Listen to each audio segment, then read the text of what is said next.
Hey guys, welcome back to Gear Forward. My name's Paul, and today we're taking a look at another EDC haul. This one's going to be a little bit of a shorter one, and I'll try and link everything in this video down in the description box below, affiliate links where possible to help support the channel, and some of these things may get their own videos, they may not. It really just depends on if I think it's worth getting a video, or if it'd be in a compilation, or just pop up every now and then. So, let's jump right into it. And the first little edition, I've had this for a month and a half maybe. This is the R36S. This is a very generic Chinese manufacturer handheld that can basically play everything up to PlayStation 1, although the performance on certain games in that top end is going to vary slightly.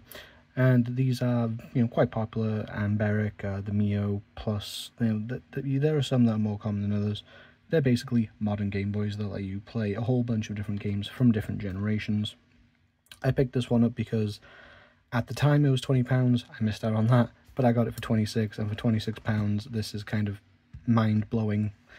So let's just take a quick look. So this is a Game Boy Color, Game Boy, Game Boy general vertical style. On the back we have 4 shoulder buttons, which are lovely and clicky. On the front we have 4 face buttons, a couple of analog sticks. The analog sticks for most of the games this is going to play are not relevant. However, I grabbed them just because sometimes it's better to have the option to play with analog sticks even if you don't use them most of the time, and other times it's just nicer to go like this than to have to keep pressing if you're just scrolling across for a long time. So let's take a quick look at it turned on. So this does come with a very shall we say low quality micro SD preloaded with a whole bunch of stuff. This uses Emulation Station as a front end on Arc OS, and as you can see you can cycle through all of the different game systems. And just as an example, let's load up a classic Mario, so Super Mario Brothers.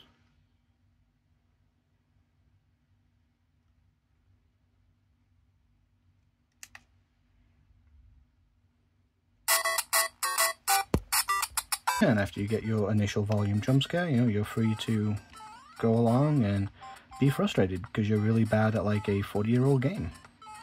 But this is really a very interesting system. And honestly, I mostly got this to play like old Pokemon games and stuff.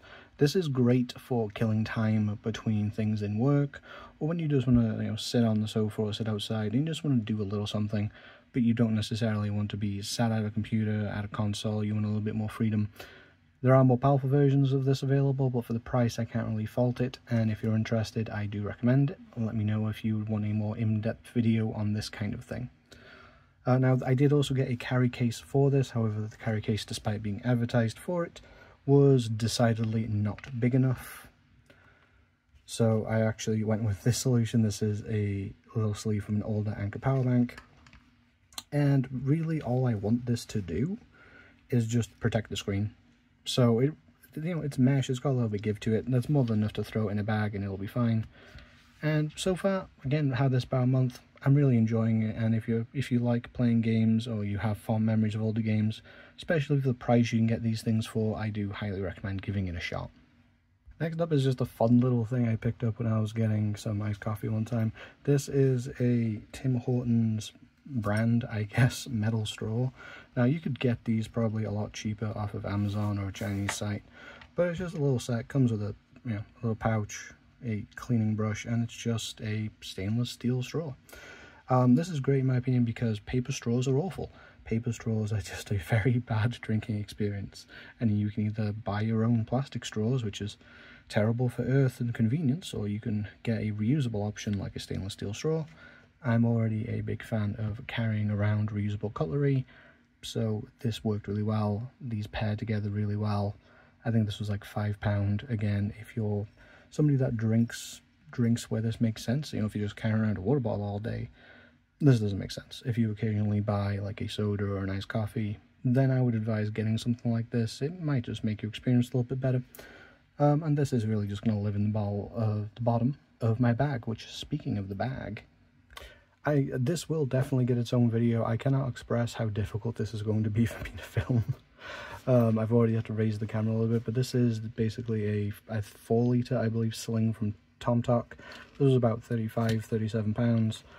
This is the first sling bag I've had that I've really used. Yes, I did get one in that Temu video, but that Temu video had a strap sized for roughly small children, so I haven't been able to use that as a sling bag intended. However, this does actually fit, and I am a large guy, so I've actually been carrying this recently and really enjoying it. So just a quick overview, we do have a buckle and a kind of a seatbelt style strap, which I'm fond of. Now this, despite being only around £30, this has a lot of hallmarks of things that I typically associate with higher quality. So this zipper pull specifically is very like peak design in design, both in terms of material and styling. I'm really fond of my EDC backpack from Peak Design, so this is something that appealed to me. So this has a front little pocket with a couple of subdividers. It does have a key keeper, and I've just decided to just throw an OLED diffuse in here because I don't use this light enough if it's not in somewhere like this, and it's just convenient to have a light that's always going to be with the bag. There is a attachment point on the right hand side. Sorry about the camera angle again. With this kind of filming setup, this is difficult. And then on the back we have kind of a secret, more secure thing where you can put stuff like, you know, passports, wallets, sensitive documents. In my case, I like to keep, you know, flat items like Clinell wipes in here. It's, you know, they're out the way, but they're easy to get to, and they're not going to get messed up by other things piercing them. And the main compartment has like a little bit of a sleeve, like a tablet or something to keep it separate. Then a couple of somewhat mesh style stretchy organizers, and then a big dump space. Again, this is just a little bit of an overview, but I've had this for about a week and I'm pretty happy with it. I think this is something that I will be continuing to carry quite regularly, and I'll definitely do a full-on review slash gear loadout, so let me know if you'll be interested in seeing that down below. But I can, you know, first impressions, I can really recommend this bag. It is pretty good quality for the price.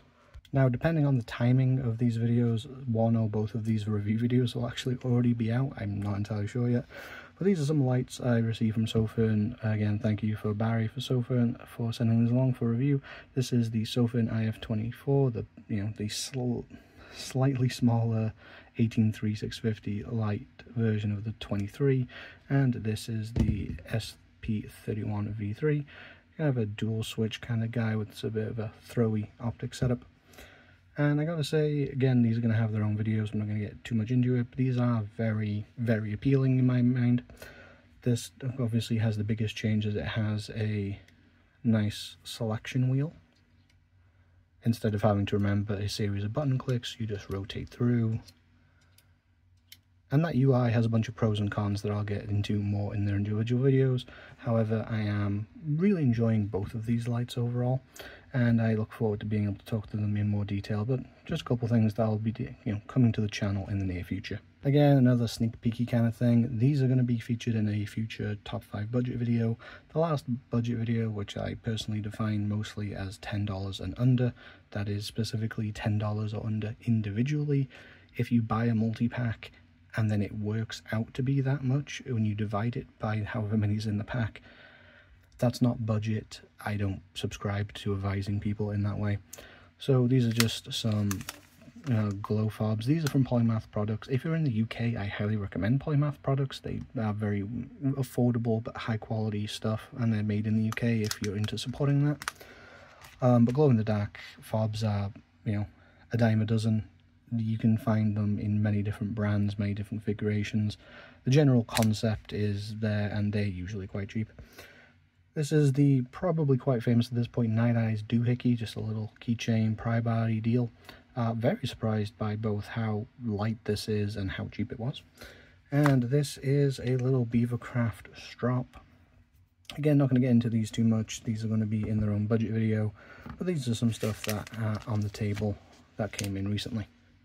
And finally, we have a couple of products from Sharge, which I think used to be called Sharge Gear. They make, you know, power adapters, power banks, cables, that kind of thing. And specifically, we have the Icemag and the Gravity Capsule. So the Icemag is a 10,000 milliamp hour USB-C power bank that has MagSafe compatible wireless charging. I don't have an iPhone, however, I do use a MagSafe compatible case with my Pixel 8 Pro, and I gotta say that this is, you know, nice and convenient. So this just snaps on the back, and with my phone in here, it's a little awkward reviewing stuff like this because I record on my phone. But this snaps back on, and the entire principle is that this will automatically start charging. And the gimmick behind this one in particular, the ice part, is that it has a built-in cooling fan, which is RGB because I guess it's just where we are in 2024. And the idea is that it should keep it cool because whilst all charging has thermal loss and both sides will get warm, wireless charging is particularly inefficient and gets hot, and depending on the environment you're in, I guess wireless charging is more susceptible to be shut down because of overheating. So in theory, you have a cooling fan, keeps the temperature down a little bit. It's not going to stop your phone won't shut down because it's getting too hot whilst charging. I've used this quite a bit, and you can use a USB-C cable instead, and I like it. Does the fan make a difference in terms of charging? I have no idea, to be honest. I've never had a phone overheat whilst charging, and that includes quick charging. That's just not a problem I've particularly suffered with, but if I'm in hot environments, that is something that I actively try and prevent, so I'm maybe not the market for that part in particular. I will say that even though the fan could just be an energy liability more than anything, this is quite a stylish product, and the charging does work quite well. It is something that I enjoy, and I think this will definitely get its own dedicated video, and it's something that's, I quite enjoy. Sharge is something that I've been interested in for a while, and now that I've picked up a couple pieces, I think that I will definitely look into more products in future. Beyond the aesthetic, they just seem to perform pretty well. And then this is the Capsule Gravity. This is basically a little travel clock built around a 21700, which is 5000 milliamp hours. And you have your time, date, year, day, battery level. And this is multiple brightness. It only has one button, which setting all of these things on a single button UI is a little frustrating, not gonna lie. However, I have enjoyed this as a clock, and the whole gravity gimmick behind this thing is that when you turn it upside down, it will then do things. So this is set to be a Pomodoro timer. Pomodoro is a studying or work focus technique for those that are unaware. Pomodoro literally just meaning tomato, because I guess it's just based off of like common kitchen timers that are shaped like tomatoes. However, you can set this to be, just a countdown timer or something like that instead, or a fixed timer. And I actually use this whilst working. I have real struggles with keeping on track and focused, and I found the Pomodoro technique does help. However, when I'm using a Pomodoro tab or an app, and I'm going to like things that are distractions to interact with the method, I find that's a little harder to work with. So having a dedicated little thing like this, I've actually found useful. I also enjoy the kind of retro-futuristic design. It's enjoyable. The whole turning it upside down thing is satisfying. And there is a 5000 milliamp hour 21700 in here, and this does actually act as a power bank. Would I use this as a dedicated power bank? No, I would not. I haven't actually tested if running it down kills the time yet. I'll have to test that before the review. But as a neat little thing that could work as a travel accessory that can also be a power bank that actually performs pretty well, I've been a big fan of this. And that has been the last little item in this haul. So let me know in the comment section down below if there are any of these things that caught your eye in particular, or if you have any comments about them, or if you'd like to see a dedicated video on any of them or the usage of any of them. And whilst you're down there, I'd greatly appreciate a like and subscribe. It does help the channel greatly, and I do really appreciate it.